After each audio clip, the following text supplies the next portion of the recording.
After embarking at Naples, and just after sailing round the Campanella headland, which divides the Sorrentino Peninsula from the Amalfi coast, the three small isles of Galli emerge in front of us: the Rotonda, the Gallo Lungo, and the Castelluccio, which have enchanted and welcomed the Russian ballerinas like Massini, as well as the world-famous Rudolf Nureyev, who stayed here during the 20th century. Just before approaching Positano, above the small beach, famous for its VIPs who have used it during the last 10 years, from the sea, one can admire both the Praia Tower and the Grado Tower at Vetica di Positano, once built against the Saracen raids, but today transformed into stately homes where the aristocracy abide.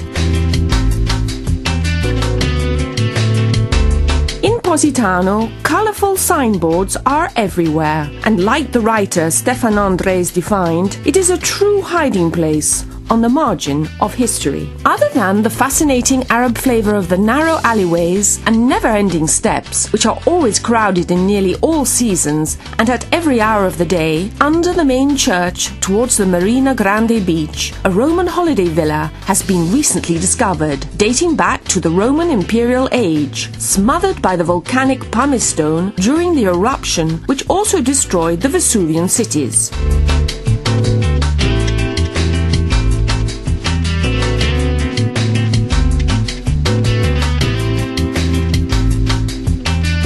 Past Praiano, we reach Furore, which for centuries the local population has always protected its well-known wildlife, and where Roberto Rossellini and Anna Magnani still often come to stay.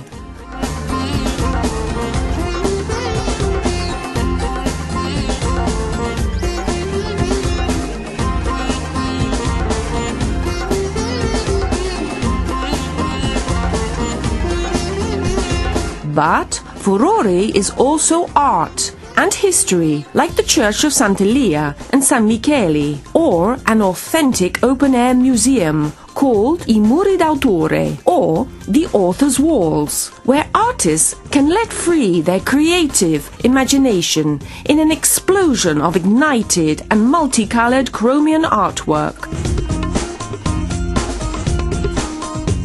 Another very exclusive coastal retreat is Conca dei Marini, characterized by its pretty white rooftops, as well as the emerald green shimmering sea, which has always attracted film stars and the international jet set like Sophia Loren and Jackie Kennedy.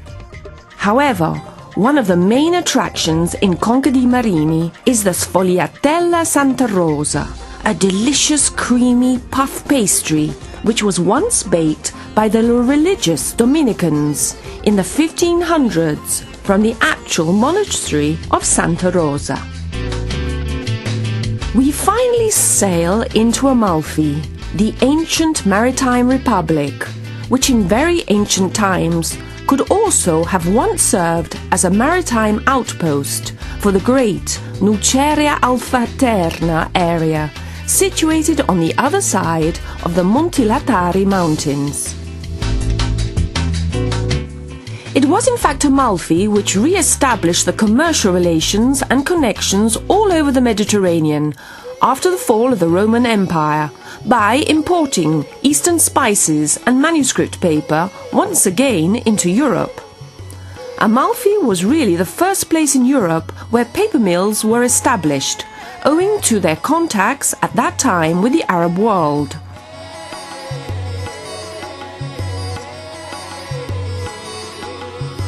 Today, other than the breathtaking sea and the splendid and important cathedral dedicated to Saint Andrea, the manuscript museums are of great interest and furnished with a vast library.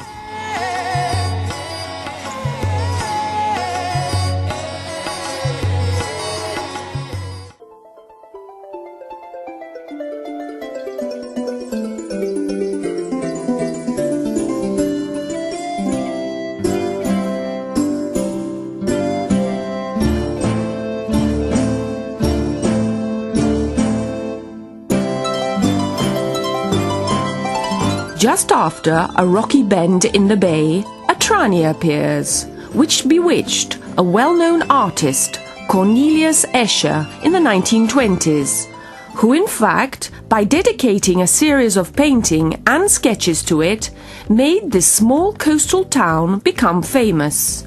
Trani is not only famous for its asymmetric houses and alleyways, but also for the hidden grottos found along its coast. The most notorious is by far Masaniello's Grotto, where it seems that the leader of the homonymous Neapolitan revolt actually took refuge here.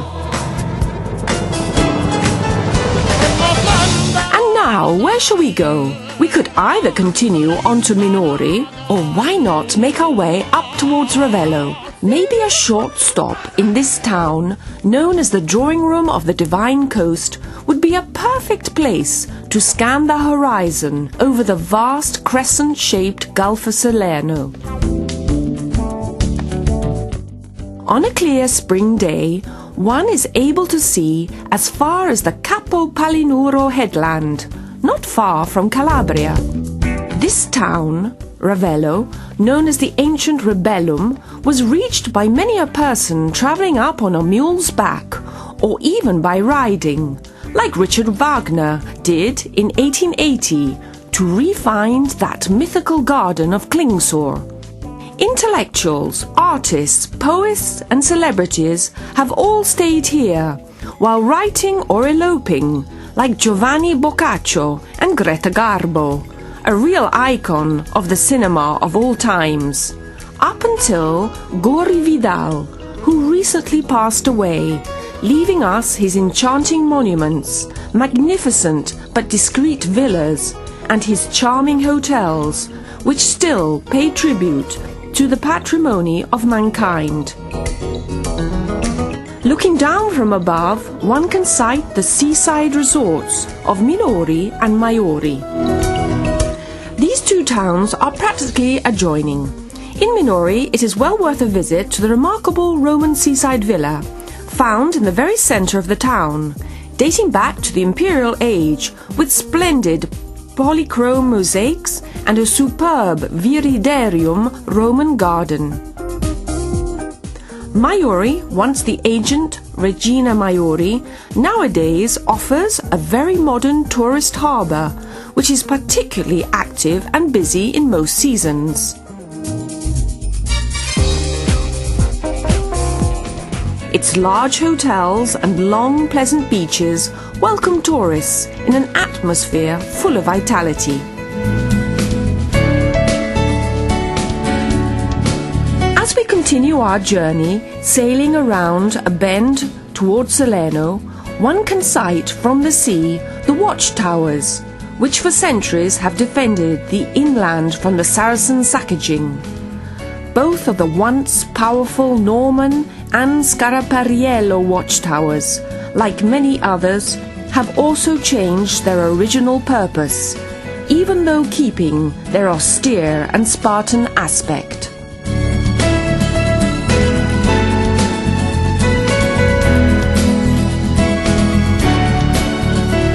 Chittar was found owing to its coastal setting, sheltered by the sea currents, where up until about 10 years ago, le tonare, a sort of long fishing net made from the resistant threaded mesh, was used for catching the highly valued fish.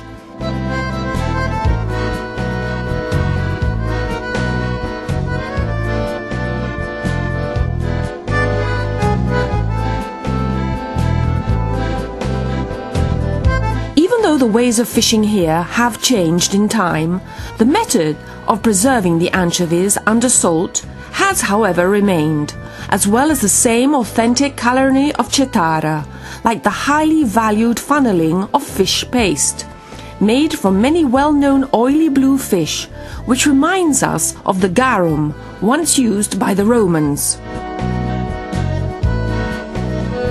Further on, we sail into Vietri sul Mare, known as the first pearl of the coast,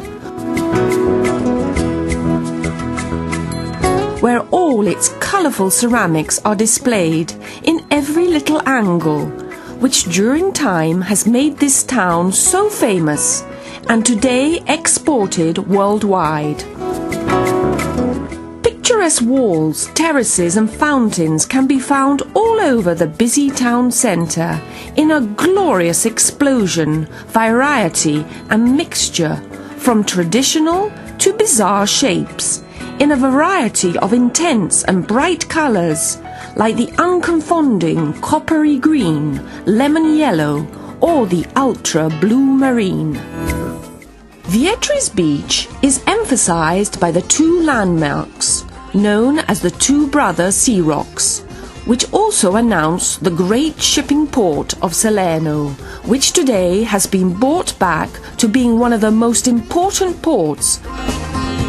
Salerno, busier than ever with its enchanting seafront, the promenade, also offers a choice of city walks and wonders from culture to entertainment, like the Teatro Verdi Theatre, its historical centre, the Cathedral of San Matteo, the Church of San Pietro a Corte, the Arecchi Castle, and the monument of Santa Sofia, as well as a strong nightlife.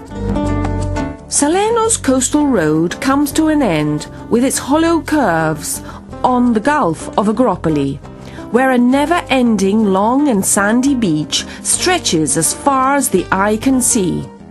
It was the Greeks who once landed here and founded Poseidonia, the heirs to the magnificent Doric temples.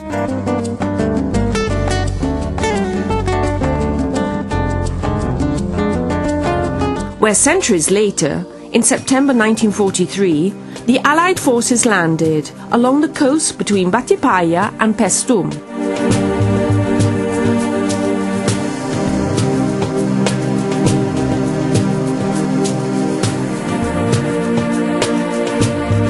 Further along the coastline becomes more and more indented, and a Mediterranean woodland with its green and arboreous fragrance takes the place of the flat plain now far behind. Small seaside towns appear once more, dotted along the coast, with little mooring places for boats.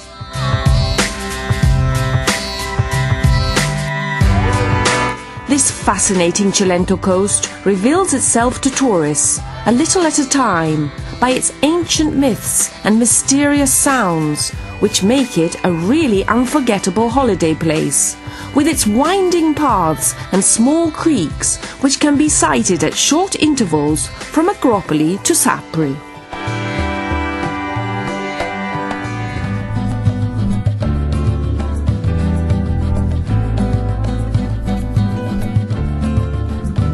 Santa Maria and San Marco, two of Castellabate's holiday resorts, boast their long beaches and unpolluted sea. During the summertime it becomes really busy and lively, like many of the other coastal landing spots found one after another.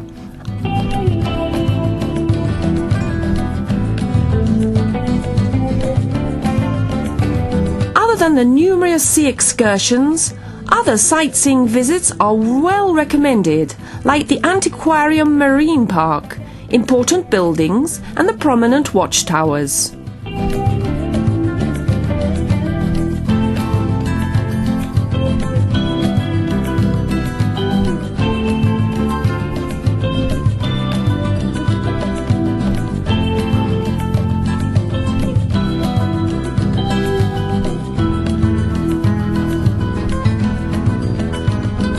Sailing on, one can sight the Punto Licosa Point, which owes its name to the homonymous isle and to its bleached white pebbles and cliffs.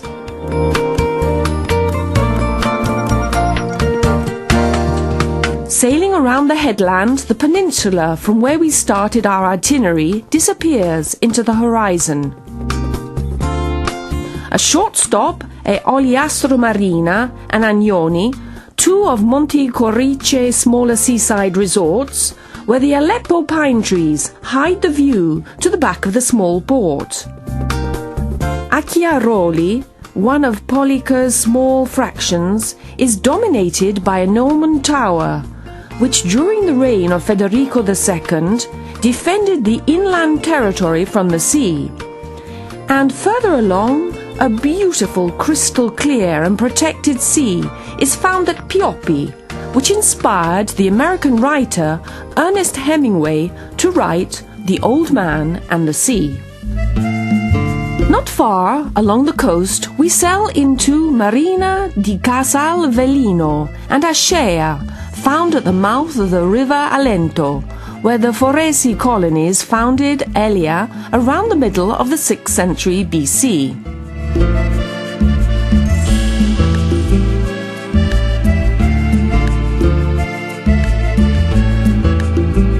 This Magno Greca city, where today the ruins of temples and ancient dwellings have been brought to light, had its original name changed to Velia during the Roman times.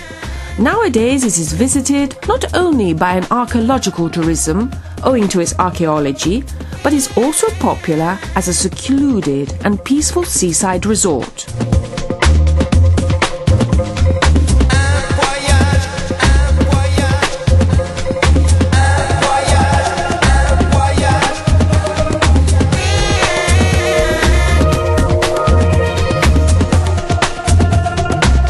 As we sail along from Ascea, we soon arrive at Pisciotta, surrounded by thousands of olive groves sloping down to the sea.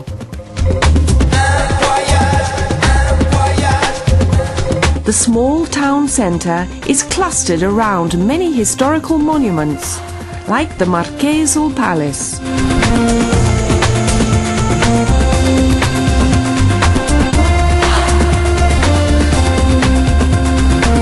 Here the beach slowly becomes darker and darker with its rounded and flat pebbled stones. Even at Pisciotta, the fishermen still salt the anchovies after catching them, as they once used to do in ancient times. At Caprioli, not far from the headland of Palinuro, the fine white sandy beach returns once more. Owing to the legend, it was here that Aeneas' helmsman, Palinuro, was buried.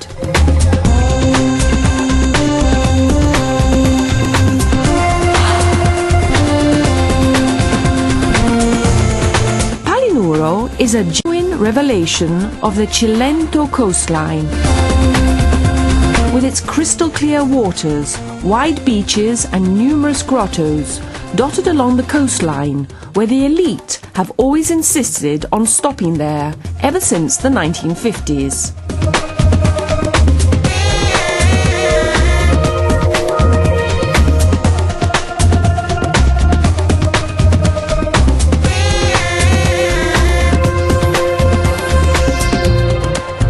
A little further on, Marina di Camerota, during these last few years, is a rival to the classy Palinuro, and even Polica, owing to its clear, limpid seawater and pretty beaches, is also becoming more and more popular and frequented by crowds of tourists.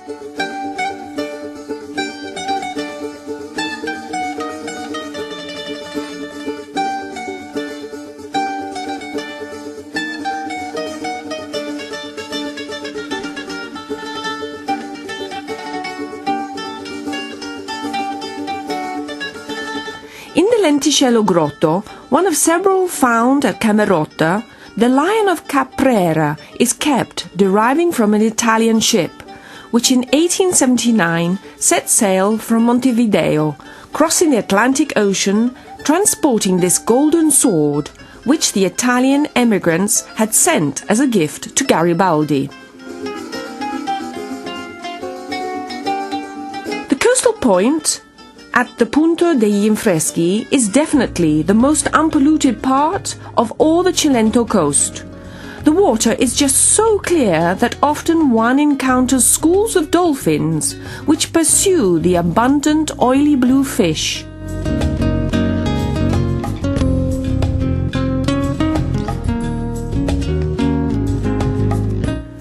Scario is surrounded by a high rocky coastline, but maintains the charm of an old seaside town, where noble families once built their beautiful summer residences.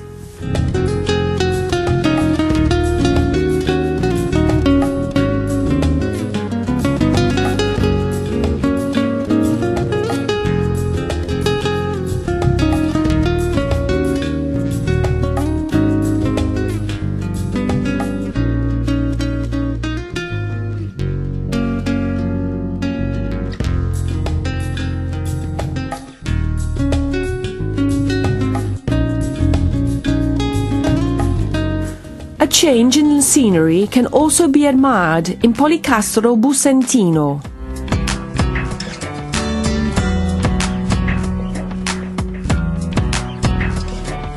Here the blue seawater joins the fresh waters of the river Busento, which flows over the wide fluvial plain, where flowers bloom in springtime, among an array of plants, reeds, wisteria, and Lebanese limes.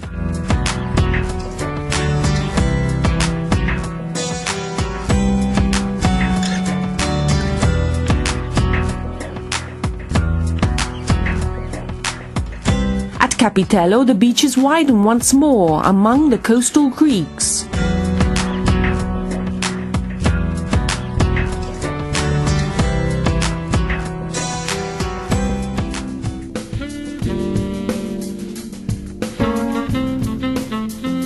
Sailing slowly by the peaceful Villa Mare, we finally approach the sparkling sea at the Gulf of Sapri, linked to Italian history during the age of Risorgimento.